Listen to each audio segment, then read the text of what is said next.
మీలో చాలా మంది ఈ కథని మొదటిసారి వింటూ ఉంటారనుకుంటా. ఎందుకంటే ఈ కథ మన ఇండియన్ రామాయణం నుంచి కాదు, తాయ్ రామాయణం నుంచి తీసుకున్నది. అదే హనుమాన్ వర్సెస్ మర్మైట్స్.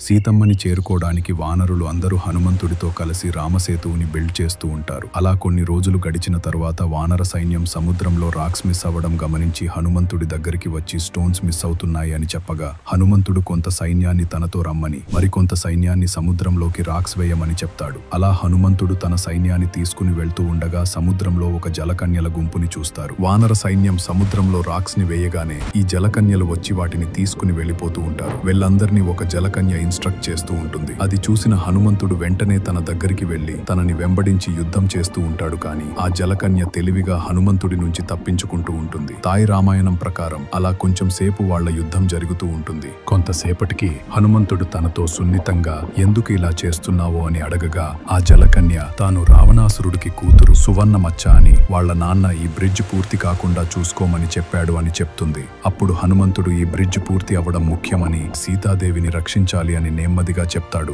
సువర్ణమచ్చ సరే అని హనుమంతుడికి తాను దొంగలించిన రాక్స్ ని రిటర్న్ చేసేసి రామసేతువుని కట్టడంలో సహాయం చేస్తుంది. ఈ వీడియో మీకు నచ్చితే లైక్ చేసి మన పేజ్ ని ఫాలో చేయండి.